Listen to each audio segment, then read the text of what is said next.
Welcome to the Emerging Civil War podcast. This episode is brought to you by our friends at Civil War Trails, the world's largest outdoor open-air museum offering more than 1,500 sites across 6 states.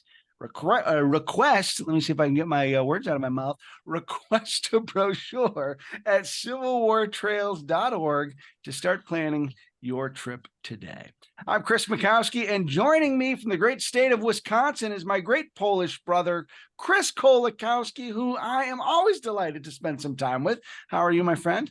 Doing fine, Chris. Doing fine. How are you, man? I'm doing well. And joining us from the great Republic of Texas is Cecily Nelson Zander, Emerging Civil War's chief historian. Cecily, how are you tonight? I'm doing well. Glad to be here with y'all. So now I feel a little bit like Wayne from Wayne's World, like I'm not worthy, because I've got a chief historian and a former chief historian for Emerging Civil War. So I am definitely carrying your water because you guys are the rock stars here. And I wanted to get us together to talk about the Battle of Perryville, which of course takes place in early October 1862 and tends to get forgotten about, but it has huge implications because it really helps shift the momentum of the war in what my Polish brother calls this kind of huge pendulum swing in the fall of 62. So Chris, tell me a little bit about that. How instrumental is Perryville in this larger picture? Well, I always start any discussion of Perryville with a quote from Abraham Lincoln from 1861. He said, "I think to lose Kentucky is nearly the same as to lose the whole game."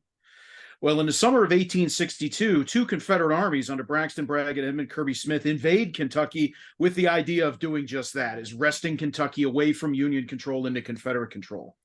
The invasion is ultimately stopped at Perryville on October 8th, 1862, which is the largest and bloodiest battle in the history of the Commonwealth of Kentucky, and in many ways is the high water mark of the Confederacy in the West, because when the Confederates retreat from Perryville, it's a retreat that does not end until they're back in Tennessee, and never again, except for cavalry raids, isolated cavalry raids, will the Confederates penetrate Kentucky, certainly not with any idea of staying there. So Perryville secures Kentucky for Union control for the rest of the war, and of course, 3 years later, the Union wins the war.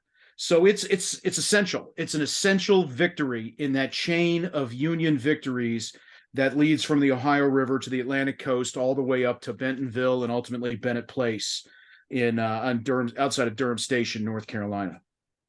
Now, lest anyone doubt that my great Polish brother knows what he's talking about, he has written a book on this. It's called The Battle of Perryville, Battle for the Bluegrass. And you have a copy of it you can hold up there, Chris?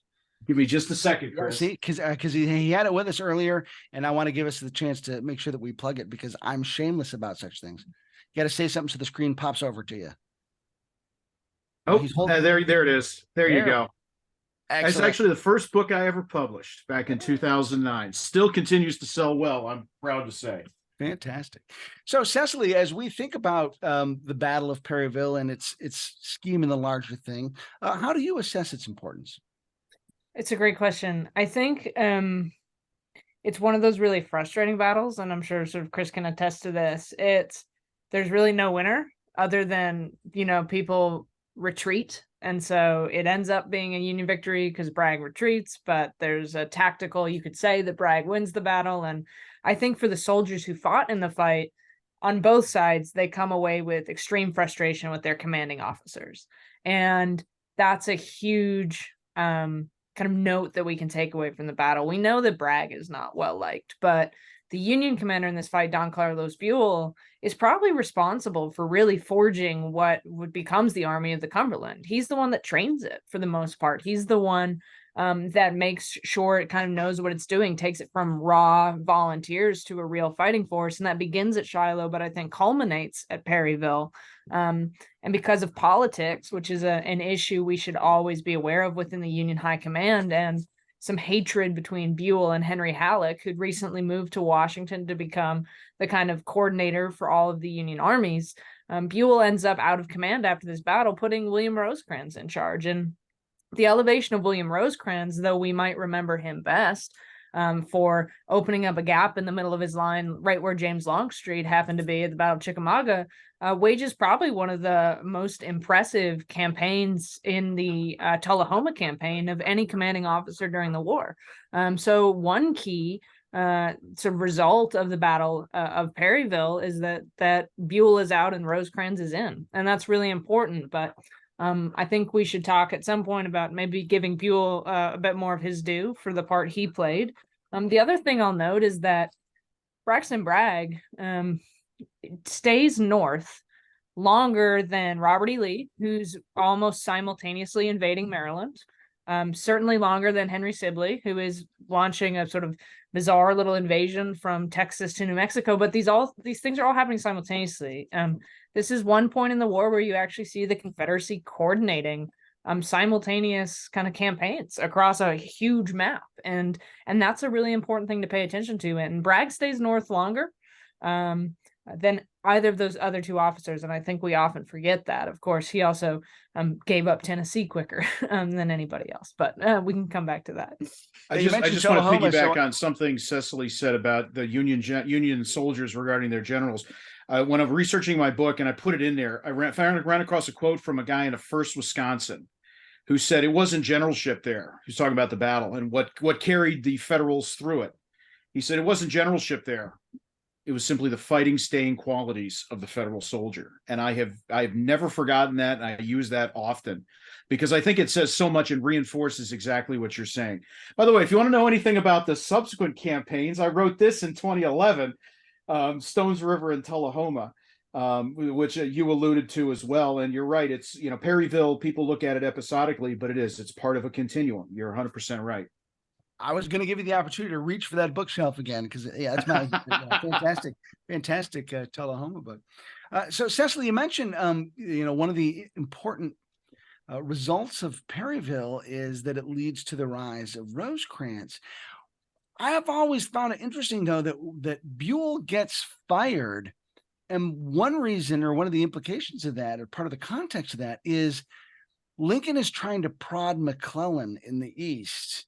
And the firing of Buell is kind of a shot across McClellan's bow to hurry up and do something. And McClellan seems like he's oblivious to that aspect of that action.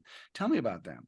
I think that's true, because I think, as I was saying, I think Buell's great contribution to the Union war effort is how well he trains his soldiers. And the same way we could say, if we want to give McClellan credit for one big thing, he forges the Army of the Potomac and from a volunteer force to a fighting force, and they take on that identity. And I think you'd even find Army of Potomac soldiers in 1864 with Ulysses S. Grant sitting 10 feet away saying, yeah, McClellan was still our favorite commanding officer, because they sort of had this attachment and appreciation for them.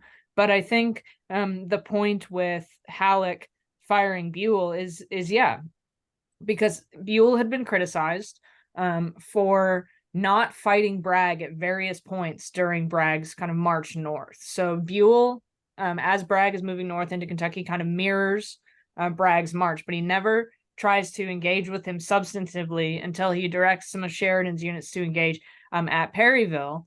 And he gets a lot of flack for that, because this is a point in the war where Lincoln really wants to see some aggression out of his commanders. He just cannot kind of get over the fact that he can't get anybody to engage immediately. And he tried in the summer of 1862 to put John Pope in place to do that.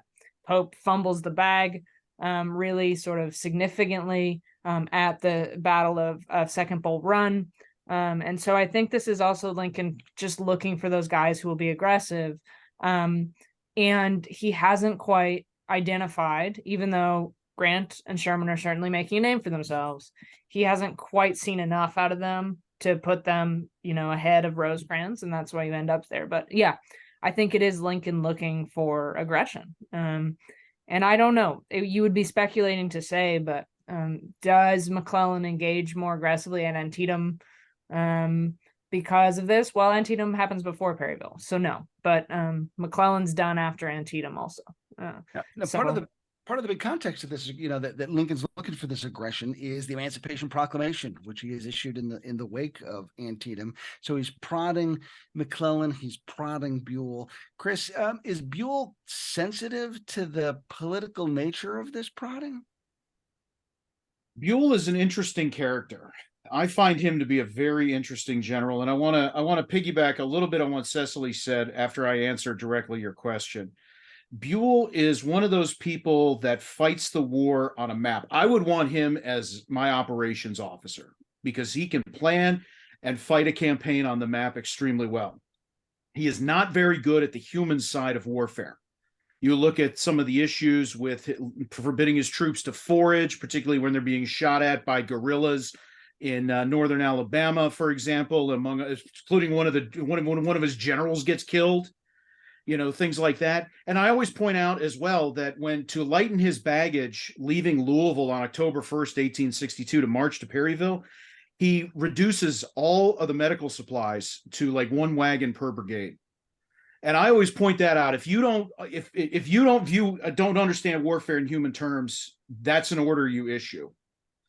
And so I think that's something, but it also means that Buell doesn't appreciate Lincoln's continued prodding, go after East Tennessee, liberate the pro-Union section of East Tennessee, go move faster, do what you need to do. He doesn't have an appreciation for President Lincoln. I will say Buell's fired twice. People tend to forget that he is actually fired in late September when the army is in Louisville after, having basically followed, as you described, Cecily, followed Bragg back to Louisville. He's replaced by George Thomas. But the orders are not to take effect unless if Buell is in front of the enemy or actively planning a campaign. And Thomas takes that out and basically says, look, I can't, he hasn't given me any plans. I don't know he's planning an active campaign. I can't do this. So the orders are suspended.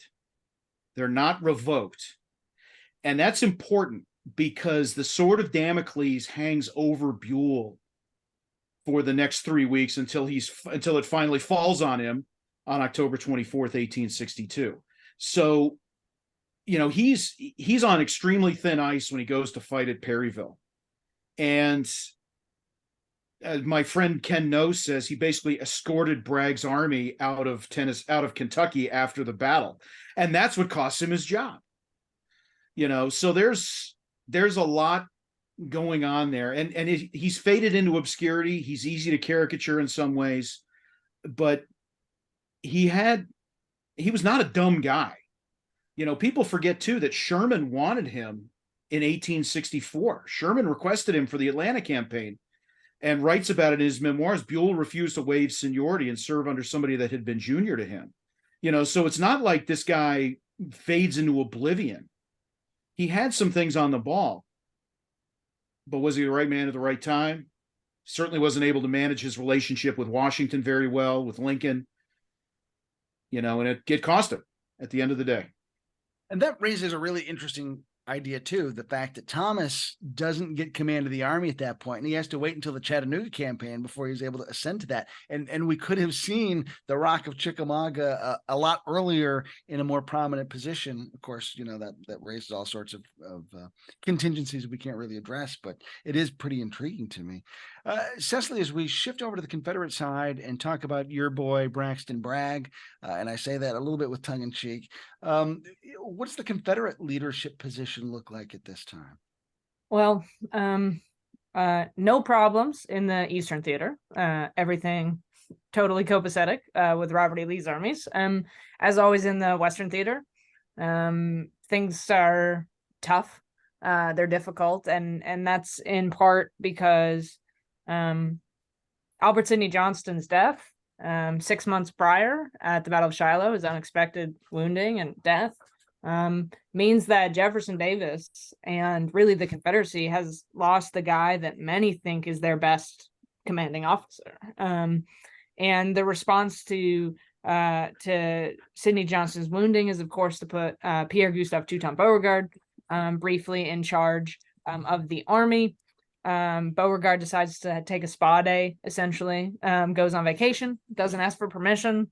Jefferson Davis, who has about the shortest temper of anyone in human history, says, all right, you're out, and Bragg's in. Bragg had acquitted himself fairly well at Shiloh. He had taken part in organizing some troops at Pensacola early on in the war when it seemed likely that the war was either going to start off the coast of the Carolinas or off the coast of Florida. But he's a tricky personality, and everybody knows it. The only other conceivable option at this point is Joseph Johnston, but he's still recovering from the wound he received at Seven Pines in the 7 days campaigns, and so Johnston sort of waves off any approach to be in charge. And Bragg goes into Kentucky with a belief, and this is something that both sides do and are guilty of during the war, that there are way more people who adhere to their point of view in the place they're going than there actually are. So Lincoln, of course, early in the war believes there are tons of Unionists in the South. Likewise, Bragg believes that there are tons of wannabe Confederates in Kentucky who are going to flock to his banners. He thinks he's going to leave Kentucky with 20,000 more troops than he comes in with. And people like John Cabell Breckinridge are fueling this. They're saying there are loyal Kentuckians. There are people that want to come and fight with us. And so we just need to liberate them. And he issues a proclamation very similar to what Lee says when he goes into Maryland. He says, we've come to liberate you from your Union oppressors, and finally you can be free. And this is not something that Lee and Bragg are kind of inventing out of whole cloth. It's something that Stephen Watts Kearny had done when he captures Santa Fe in the war with Mexico, and Winfield Scott when he marches into Mexico City. There's a long tradition of this kind of idea in U.S. military history, and that the Confederates are kind of adopting this. And I would think that, John Breckinridge being a Kentuckian saying, Yeah. hey, there are folks in my home state who want to join this, that's a credible source. Yeah, absolutely. But then Bragg leaves all his Kentucky units in Tennessee. So he makes a call there. But I think we see some of Bragg's sort of tendencies start to emerge in this campaign. He places a lot of trust in other people he assumes that they know what he wants them to do. And this really becomes evident with Kirby Smith, because when Edmund Kirby Smith wins a big battle at Richmond, Kentucky, Bragg assumes that Kirby Smith is then going to come join him, and they're going to unite their armies and march north, to the Ohio River. And Kirby Smith has never had an order explicitly to do this. He's had some loose directives, but Bragg just assumes he's coming and never really communicates very well about it. Never gives clear orders about what Kirby Smith is supposed to do. And then he's upset and angry when Kirby Smith doesn't show up in good time. And it's like, well, this is, what you always tell your college students. You have to communicate. If you needed an extension, you should have written me before the paper was due. This is what kind of Bragg is missing. He makes a lot of assumptions about how other people are going to behave. And any of us who have lived in the real world know that that's about the most dangerous choice you can make, and especially on the field of battle. So some of Bragg's worst tendencies start to emerge here, though. Again, he does meet with some success, and you could say that militarily, tactically, the Confederates win a victory at Perryville, but Bragg retreats, and that is the beginning of a pattern that will repeat at Stones River. It will repeat without fighting during the Tullahoma campaign.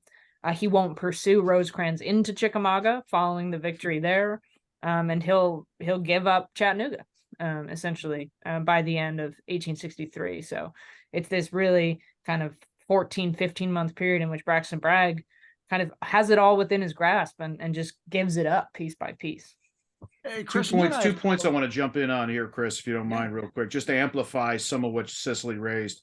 Number one, Jeff Davis does Bragg and Kirby Smith no favors, because he designates there's a supreme commander in Kentucky only when the two armies join. Mm-hmm. Until that time, they are, and the exact word is cooperate. Yeah. So there's no command authority, which highlights the communication issue. In fact, makes the communication issue more important. The other thing that's worth pointing out is that this campaign is one of the few and relatively few in the Civil War that is not fought militarily, but it's also fought politically. Political factors are huge. And by that, I mean the hearts and minds of the Kentucky populace. The Kentucky legislature in 1861 passed what they called the Bloody Bill, which is if you join the Confederacy and leave the state, all your property is forfeit. which includes slaves, includes horse farms, includes all kinds of things. So that puts a significant price. The stakes of joining the Confederacy are very high. So when these Confederate armies arrive in Kentucky, as long as Buell's army is undefeated in Louisville or anywhere in Kentucky, the population is going to sit on the fence. In fact, I forget, it was one of Bragg's generals said their hearts are with us, talking about the Kentucky population. Their hearts are with us, but their bluegrass and fat grass cattle is against us. That's what they're talking about, though. And when you think about it from the perspective, even if you're a pro-Confederate Kentuckian, but if that's the wages and there's no guarantee that these armies are going to stay until until this campaign is decided, people forget too that Bragg, they had the Kentucky Confederate government that was arriving in Frankfort. They had an installation ceremony for the governor on October 4th. It was crashed by federal troops. But had that not happened, October 15th, the Kentucky Loyal General Assembly was going to meet in Frankfort. And you know what their first job was? Their first order of business, secession having been voted on in Russellville the previous year? Conscription. So, when you look at this campaign, it operates on many facets, on many levels, unlike most other campaigns of the Civil War, just because of that aspect. It's a hearts and minds campaign, to borrow a phrase from the 20th century, as much as it is a military campaign for both sides. Cecily, I'm seeing a lot of nodding on your point. Anything you want to parlay off there? And just the other thing, if you zoom out to the kind of national level, so zoom out from Kentucky to the national level, there's a midterm election coming up in November in the United States, and a whole new Congress, the House of Representatives, is going to be elected, and Lincoln has sort of tentatively said he's going to pursue emancipation. And the reason Robert E. Lee goes to Antietam, we know and we teach, is that he's trying to disrupt any goodwill toward the Republicans by getting Confederate troops on Union soil. And Bragg's campaign is even closer to the election date. So just keep that sort of national picture in mind too, is that these events, if the Confederates are successful, even at achieving a slim portion of their sort of grand objective, they could really disrupt Lincoln's ability to govern if they can convince enough people, especially in that middle border region, that region around the Ohio River, where the Copperhead sentiment is starting to foment, and where you're starting to get some real opposition to Lincoln, which includes Kentucky.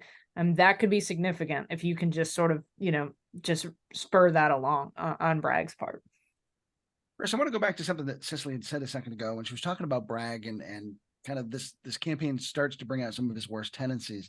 But this is kind of a clean slate for him in some respects, in that he inherits command in the wake of Shiloh. So he's sort of cleaning up the mess of Johnston and Beauregard. And when he gets himself extracted out of Mississippi, now he sort of gets to set his own agenda and kind of set the tone for his army, for his command structure. This is going to be the first of a lot of problems for him, and this is going to be sort of the genesis of what becomes this ongoing, terrible situation with the command. Is there a moment where, if he had done something differently, it could have turned out differently, or is just Bragg going to be Bragg? That's a very difficult question. Books have been written trying to answer that question. I will say two things. Having written two books that involve the generalship of Braxton Bragg, there are two things that show up in Kentucky but become even more of an issue down the road. The first one is that he can't think more than one move ahead. You look at most of the great generals, I would argue even most of the great leaders, no matter what your field is, you can think several moves ahead and have a vision out into the future of what's going to happen and what might happen to you, things of that nature. Bragg can't do that. And the corollary to that, particularly in Kentucky, is once he gets an idea in his head, I always tell people when I do staff rides down at Perryville, I said, Bragg never met a piece of intelligence in Kentucky that he didn't want to quibble with. because he had this specific idea of how it was going to go. And then when it didn't go that way, he had trouble adjusting. Like when the Kentuckians, if you read his correspondence back to Jeff Davis, when the Kentuckians don't join, he gets real angry and starts, maybe we ought to abandon Kentucky and all this other stuff.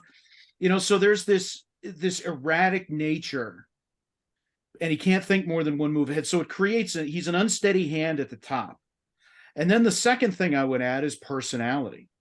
And one of the best examples is when he's away from the Army when Buell leaves Louisville on October 1st, 1862. Leonidas Polk, who's the senior officer at Bardstown, is in command of the 30,000 men of the Army. Polk is ordered to leave and to move toward Lexington to join with Kirby Smith's army. But he, on his own initiative, says, you know what? I'm going to fall back into central Kentucky, protect our supply base, because I think the main body of the Union Army is against me, not against Bragg, like Bragg thinks. And Polk is right. At the time, Bragg said nothing. Pretty much endorsed, by his silence, endorsed the move. Later in the winter of 1863, tries to court-martial Polk for disobedience of orders. And so what you've got is you've got these seeds planted of this I call it corrosion of an army in my Tullahoma book, about the corrosion of relationships in the high command. And from there, when you go to Perryville, there's that famous thing in the morning of the 8th. Bragg orders Polk to attack, still thinking that the main body is further north. Polk realizes it's not. Bragg, angry, rides down, basically overrides both Polk and Hardee and says, we're going to attack anyway, and I want you to attack them, which is McCook's northern wing of Buell's army. And it's only late in the evening that Bragg finally figures out what's going on. But by then, that's made a strong impression on both of his chief infantry subordinates, Polk and Hardee, and foreshadows problems down the road. And so actually, when I wrote my Stones River book, I wasn't planning on doing a lot on Kentucky because I'd already said it. And then I realized that to truly understand what happens to the Army of Tennessee in 1863, you have to start in Kentucky in the fall of 1862. And I think the converse of that is understanding what happens in 63 helps us understand 62, because they write so many of their reports after Stones River, which colors their perceptions of what had happened months before. So what we read about Perryville is influenced by what happened at Stones River. Do you know what the date of the last Perryville report is? June 21st, 1863. 72 hours before the start of the Tullahoma campaign. And by the way, some of the best correspondence, because the official records, all the correspondence related to the potential court-martial of Polk are in the Perryville volume. So there's some really fun and really interesting, depressing, depending on your perspective, interesting correspondence among these generals. And in fact, there's a line in there where Hardee says, or Polk says to Hardee, I know you said it's just as important to watch Murfreesboro as it is Tullahoma. What he means is, which is the greater enemy? The Federals in Murfreesboro, this is the summer of 1863, or our own boss back in Tullahoma. That's huge, but it's in the Perryville volume. It's not in the volume that you'd expect, because you're right. The catching up on the paperwork rips all those scabs right off again. When you talk about, the fun stuff, I don't know if Polk would have characterized. That's why I said, depending on your perspective, Chris. And Cecily, as you sift through that sort of documentary evidence and trace its provenance and its dates, that's a huge challenge. Yeah. Oh, absolutely. I think, and it's amazing. You see it with everyone. And it's not unique to Bragg and Polk, though they might have sort of sharpened their pencils a little more than others, but it's with any army and any sort of commander, because when the fog of battle kind of dissipates, you see the same thing with John Pope, who initially has nothing against Fitz-John Porter in the sort of immediate aftermath of the Second Bull Run. And then he's like, hey, wait a second. I think I could blame this guy. And it's a similar thing. Like Fitz-John Porter, who had done pretty well and was pretty well liked, gets court-martialed, right? And then it's not till a decade later that they sort of say, hey, maybe we should take another look at this, and you get another set of evidence about sort of rescinding that court-martial order, right? So it can go on and on. One of the remarkable things, I think, and one of the great challenges of studying Bragg is, despite being a founding member of the Southern Historical Society papers, he never wrote anything really postbellum about, at least for public consumption, about his time in command of the Army of Tennessee, his time during the war. He never took up his pen to defend himself. And I've always kind of wondered whether he just wanted to let the wartime evidence do the talking, whether he had writer's block, which, sympathy, empathy, we've all been there. But he really never tried to defend himself. Which is pretty amazing for a generation of guys who used history to try and get right with with their colleagues, with the historical record, all these kinds of things. I think just talking of Bragg and Polk, of course, Edward Port Alexander, as he always does, has the best commentary on both of them. In terms of Polk, God made a bishop, but he didn't make a general. And Alexander describing Braxton Bragg trying to read a map, to Chris's point, like he really was playing checkers when everybody else was playing chess in terms of being able to see things coming. He would hold down his position with one finger and move the map in a circle around, because otherwise he'd lose track of where he was. And Alexander was just, this guy doesn't have it, kind of a deal. So, but yeah, I think that documentary evidence is fascinating. But Bragg, and I think to some degree Buell, they don't try to defend themselves, and I always find it interesting, those who choose to do that and those who don't. And I can't help but wonder if Bragg thought it just wasn't going to go his way, no matter how ardently or passionately he argued his case. And that's pretty extraordinary in an age when everyone is vociferously arguing their point and getting their position on the page. Chris, let's kind of zoom in a little bit. We've talked a lot about the context, but maybe you could give us just a quick rundown of what actually happens in the Perryville campaign. Let's see how to condense 10 weeks into about 2 minutes. Here goes.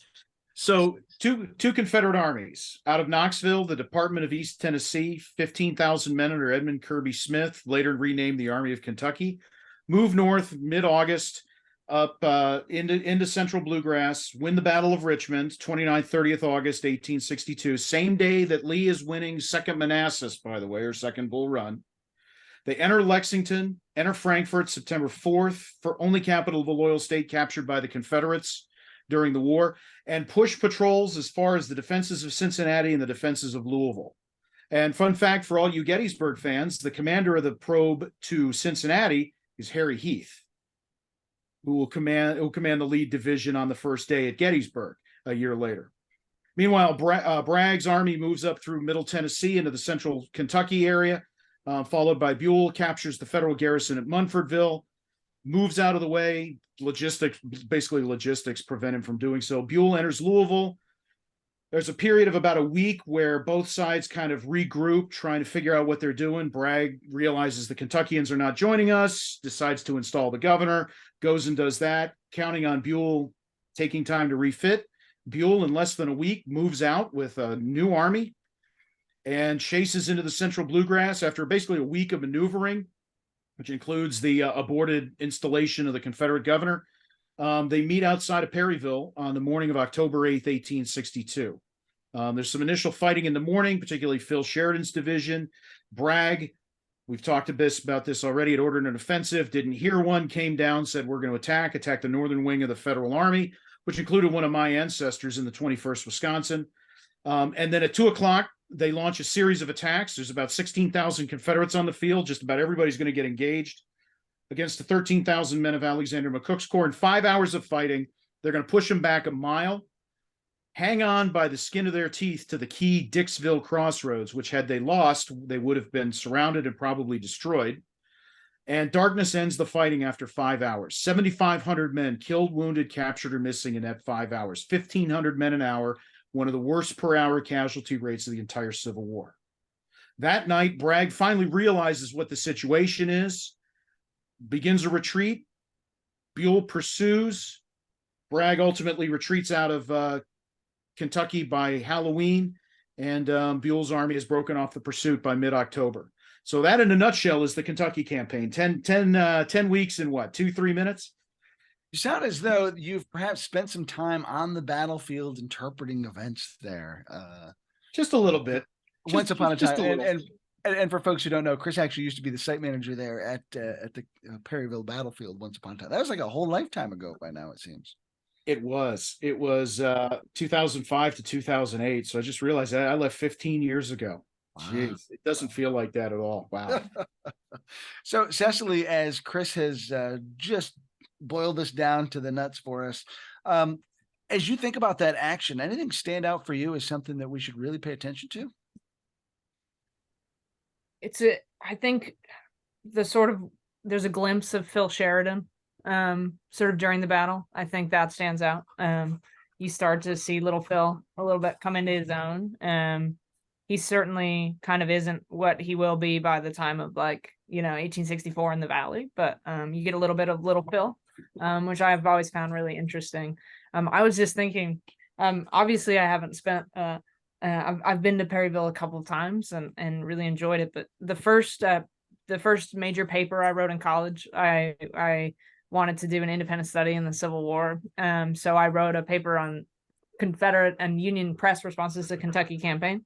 And I was just thinking that was a decade ago. So that was the fall 2013 semester that I wrote this sort of paper, and it was funny. I don't think he'd be embarrassed if I said this. I did that with Dr. Gary Gallagher, and at the end of the semester, he'd let me do this paper, and he'd sort of very kindly put up with my bizarre interest in Braxton Bragg, and then he said, "All right, so here's the part where I tell you that as an undergraduate at Adams State College," and I won't say the year because that would embarrass him. The first major paper I wrote on the Civil War was about press responses to the Kentucky campaign of 1862.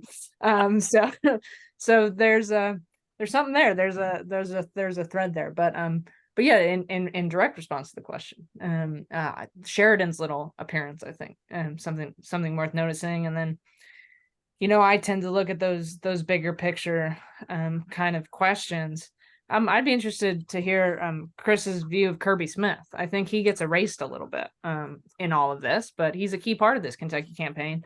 He wins that battle out in Richmond, and it always seemed to me that he wasn't uncooperative. It was just uncoordinated, which I think is the best word to describe the Confederate military approach. They had all these independent commands and theaters, and loosely gave people authority, and we'll see it again with Joe Johnston in 1863. Had the Confederacy actually gotten its communication in order, I wonder if they could have done better. But it's a contingency, a counterfactual that we can only speculate. Chris, Kirby Smith? Edmund Kirby Smith is an interesting guy, and you're right, Cecily. He loomed larger in contemporary eyes than he does today. He was the last brigade on the field at First Manassas, and he became known as the Blucher of Manassas, and was one of the early Confederate national heroes. He and actually, I would argue, he and Stonewall Jackson were probably the two great Confederate national heroes to come out of the First Battle of Manassas. He ends up in East Tennessee. Kirby Smith has an ego about him, but he's a good soldier. He's got a smart, strategic brain. It's actually his idea to go into Kentucky. When he and Bragg meet, and they're trying to figure out what to do and where to launch a counteroffensive, Kirby Smith's the one who says, "Let's go into Kentucky. I think there's real opportunity up here." And so he goes north. He wins probably the greatest one-sided Confederate victory of the war at Richmond. That's saying something right there about his tactical prowess. Then he moves in, conquers Lexington. His ego allows him to start thinking about, he's making marches, and he starts comparing himself to Xenophon and, some of the Athenian campaigns and things like, see himself in world historical views. But in the absence of communication, in the absence of any additional guidance, he is focused on hanging on to the central Bluegrass, trying to repel the Federals as best he can, and then he comes back out, and then in 1863, he's the guy in the Trans-Mississippi for the rest of the war, which most people forget about. But that's a position out there that is military, political, and he's basically the military governor of those states, with all that means once the Mississippi River's cut, and there's a reason they call it Kirby Smithdom out there. And it's, of course, people, when you're focused solely on the battlefronts in the Western Theater and the Eastern Theater, the Trans-Mississippi gets forgotten. But he was a major figure in the war, and he deserves a higher profile than he's gotten. Did the man have his limitations? Absolutely. But he deserves a higher profile than he's gotten. That's for sure. And he's a major figure in the Kentucky expedition, even if he's not present at Perryville. It's interesting, Cecily, when you talk about kind of that disconnectedness of the commands. And, when I think of Kirby Smith going to the Trans-Mississippi, and in some ways, Jefferson Davis kind of creates these silos as a way to avoid having to deal with command issues and difficult personalities, because certainly a better coordinated defense of Vicksburg would have required both east and west banks of the river. But because Kirby Smith had command on the west, the West Bank, he wasn't subservient to any orders from the East Bank. And it was just like, well, let's make these suggestions. And as a result, that defense really created problems. And so you kind of seen that early on with Kirby Smith and Bragg at Perryville. That's a problem that's going to continue on and create problems for us. Chris, let me kind of come back to you, going back to the battlefield itself, as someone who has spent a lot of time on the field there. Is there a particular place that you would send folks to better understand the action that took place there? There are two places that I'd send people for different reasons. The first one is it is one of the most intricate pieces of ground on any Civil War battlefield I've come across. There's a position in the center of the Union line. And I'm going to try and explain it. You can look at it on a map till your eyes fall out. You won't get it. You have to stand there to see what I'm about to explain to you. There's 3 ridges. Federals were on one ridge, Confederates were on the other ridge, and then the ridge in the center poked up just high enough so that if you were on the Federal side, it disappeared. It looked like it was one slope, and the same optical illusion from the Confederates. So the Confederates, when they attacked from one ridge to the next, the artillery bombarded the center ridge and found all kinds, we did archaeology out there years ago, found all kinds of fired ammunition and all this other stuff. And like, why are they shooting into this hill when nobody was there? Then we stood on the battery position and we realized it looked like there was one depression. They got a real education when the infantry came across and went into that depression, and the skirmishers went to the top and looked up. We're not at the Federal line. And then they had to go down at point blank range against the Federals. And it was a nasty slaughterhouse where a brigade of Mississippians just got absolutely shot to pieces. I can describe that to you. It is so powerful when you go out there and see it. And it is one of the finest illustrations of how the ground is a document, just like any photographs or maps, letters, anything like that. The other place that I would encourage people to go and to really understand the battlefield is to go to either Starkweather Hill or the Dixville Crossroads itself, which is the high water mark of the Confederacy in the West. Thanks to the Civil War Trust, has all been saved now. I'm so thankful for, because it's really the climactic part of the battle. It is one of those places where what Cecily said is, and what we were talking about earlier, is right. The fighting staying quality of the Federal soldiers. It came down to individual regiments. Even on the Confederate side, it was no longer the generals, the senior generals, the division commanders, the corps command. It was brigade, regiment, company commanders doing what needed to be done with the battle in the balance. And it was nip and tuck all the way to the end, and until basically darkness ended the fighting and Polk called it off because he'd almost been captured by an Indiana unit.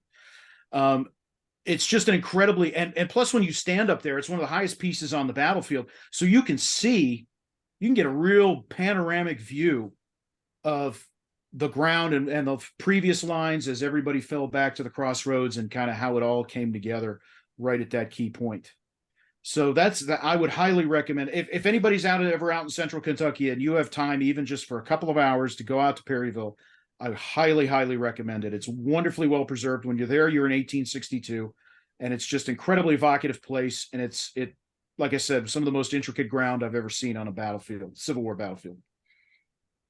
Cecily, you said that you've been out there a couple of times. What was it that drew you out to Perryville in the first place? And, what kind of takeaways have you had? It was because I knew I was going to write that paper. So I had taken a Civil War class my first year in college, and then I'd worked in North Dakota, out in Theodore Roosevelt National Park, during the summer. And then my dad was going to drive me back to Virginia for college, and I said, "Can we go through Kentucky specifically? I want to go to Stones River and I want to go to Perryville." And at that point, I'd been to most of the Virginia battlefields, Gettysburg, Antietam, and so on. I'd yet to do a lot of the really far west ones. Shiloh came much later for me, and Wilson's Creek and Pea Ridge even later than that. And I planned this trip, and we sort of went down and swooped down and did Chickamauga, Chattanooga, and then went back up to Charlottesville. But what struck me about both Stones River and Perryville is that they are two, as Chris said, of the most sort of picturesque battlefields I've ever seen. They are small enough that you can digest them in a day, and that's not an insult. It's amazing that you can go out there in a day and get a real sense of place, get a real sense of the action and the fighting. There's nice monumentation. There's not overwhelming monumentation at both of those sites.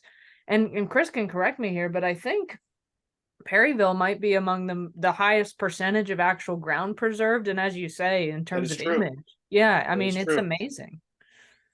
Yeah, it's a real success story. There's a partnership between the Civil War Trust, Commonwealth of Kentucky, the Perryville Enhancement Project, which I was the executive director of for a time. The local county, the local city. I mean, just all of this working together, and what preservationists working all the way up and down can do. And of course, the American Battlefield Protection Program. You talk about wanting to preserve a battlefield, create a critical mass. In 1991, the battlefield was 98 acres preserved. Today, it's over 1,500 and counting. And it is a huge, if you want to see what battlefield preservation can be, Perryville, Kentucky you're right, Cecily, is a tremendous example. I think having the battlefield makes it easier for us to visit there, walk the ground, understand the story, be connected with the story. And yet Perryville tends to get overlooked in the larger narrative of the fall of 62. Well, why is it that we don't hold Perryville up the way that we might hold up other actions that take place during that time of the war? Chris, I'll ask you, and Cecily, I'll give you the chance to chime in too. I was actually going to defer to Cecily because of the paper, but I'll take it first. Honestly, it's the problem with a lot of Western theater battlefields is you don't have Gardner's photo studios nearby. You don't have the New York Times, the Washington Post, the Philadelphia Inquirer, literally in there, following the armies and telegraphing back virtually the same day what's going on. From a press perspective, but also from a photography perspective, it is very difficult to get the same kind of documentation that you get in the East. And then you think about when this battle's fought. It's 3 weeks exactly since the Battle of Antietam. When it hits the press competing with those pictures from the battlefield at Antietam, which shocked the United States, right? It's one of those watershed moments where it really brings warfare for the first time to the home front through the medium of photography. And I would argue it's the first in a long line of dominoes ultimately to, Vietnam. It fought in the living rooms and so on and so forth. That's a whole conversation for a whole other time. But you're having to compete with that. How do you compete with that? Just from a national attention perspective. And so, and to be honest, it's a complicated battle. The Federals win by sticking it one round longer than the Confederates. If you look at the big picture, I think Cecily's assessment is correct. The Confederates win the battle in isolation. They drive the Cook's Army Corps back. They almost wreck it. They manage to inflict 1,000 more Federal losses than they sustain. In isolation, it's a Confederate victory. But the Federals win the campaign. But that makes it complicated. It's not a nice, easy, neat outcome. And so you put all that together, and that's kind of why it's forgotten to a large extent. Cecily, your thoughts? Yeah, I think absolutely. I agree with everything there. And to kind of really underscore it. Well, 2 points. First, historians probably don't write about it all that much. Our good friend Chris excluded, because it's got difficult people. I mean, Braxton Bragg has dissuaded many a historian from their quest to better understand the Civil War just by sheer force of his terrible personality. So I think for historians, that's part of it. But what I'll say about sort of in its own time, of course, its importance was not lost on Abraham Lincoln, who was constantly looking at Kentucky and Tennessee, as Chris said at the top of the podcast, as the great prize that they needed to control to win the war. And Lincoln can never quite understand why not only sort of the major US newspapers, but even the international observers never wanted to pay attention to what was going on out west. And he says it, he puts it sort of perfectly. He says, I can't understand why all of these victories that we've racked up at Donelson and Henry and Shiloh and Perryville and Stones River should matter so little, and a single half defeat at the East should loom so large. If you look at the West in 1862, momentum all on the Union side. Looks like they're going to keep cruising to accomplishing Winfield Scott's Anaconda Plan, which is really mostly about that Western theater.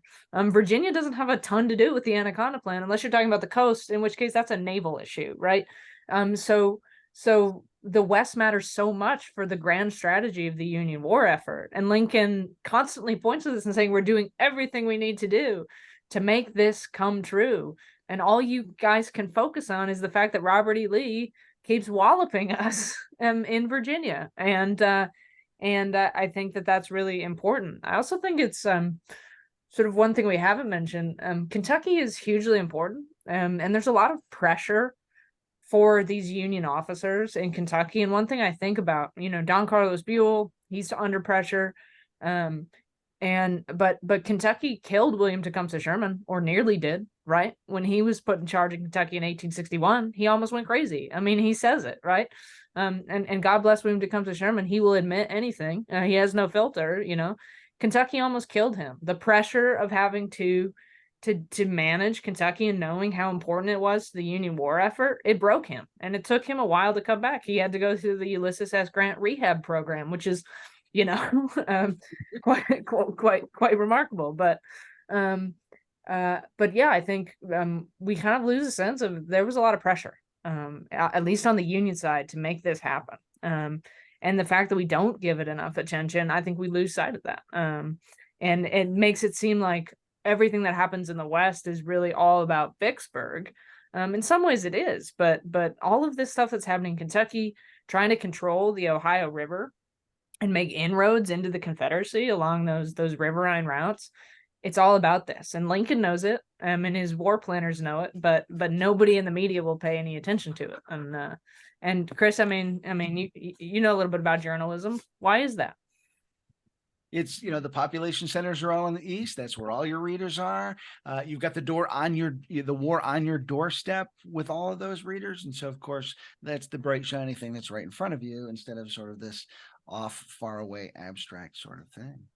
So one of the things that really helped me better appreciate the implications of Perryville was actually taking a look at James Longstreet in the wake of Chancellorsville, where he's talking about trying to take the divisions of Hood and Pickett, go out west, link up with Joe Johnson, and hit Rosecrans there at Murfreesboro, and then drive north again into Kentucky and across the Ohio River. And it sounds like a big grandiose plan, and of course it was. But knowing, kind of looking at Longstreet's rationale and what the implications would have been, and had the Confederates got up into Ohio at that point, that makes me understand just what a close thing Perryville was. Mm-hmm. And Bragg, although he wins on the battlefield, he pulls out, and as Chris points out, the Federals win the campaign.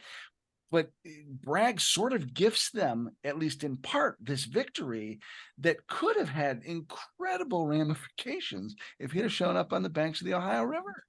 It boggles my mind. What the Mississippi is to the south, the Ohio is to the north. And if you cut the Ohio, the main supply base for the entire federal war effort west of the Appalachians is Louisville. If you cut the Ohio anywhere around the city of Louisville, everything downstream withers and dies on the vine for lack of supplies, which includes Grant's Vicksburg campaign. So this is not, that's not a quixotic dream. There was a sound strategic calculus. It was the same calculus that Kirby Smith and Bragg were using in 1862. As a matter of fact, when I did my Tullahoma book, I found in September of 1863, right before they figured out Rosecrans was advancing on Chattanooga, there was a message sent to Bragg saying, hey, do you think we can try a Kentucky expedition? Because we were basically in the same situation the year before, at least the battle lines were. Do you think we can try Kentucky this year again? And by that point, Burnside is there preparing the Knoxville expedition and all this other stuff. And basically Bragg's like, no, there's a lot more Yankees up there. It's way too strong. We've got our own problems. We can't do it this year. But the dream of Confederate Kentucky doesn't die until the Confederacy dies in 1865. That's because there's so much good fried chicken there. And of course, everybody wants a little bit of it. Best fried chicken. It's the horses and bourbon, man. That's what it is. Cecily, Chris, I want to thank you both for being with us today. This has been a really fun conversation. I appreciate it. Thanks for having us. Yeah, so Chris is the former chief historian, author of Battle of Perryville, Battling for the Bluegrass. I urge you to pick that up if you're looking for a great read about Perryville. And Cecily, of course, our chief historian. Thank you both for being with us. So I'm Chris Mackowski for Emerging Civil War. On behalf of Chris and Cecily, thanks so much for being with us. We'll see you online and on the battlefield.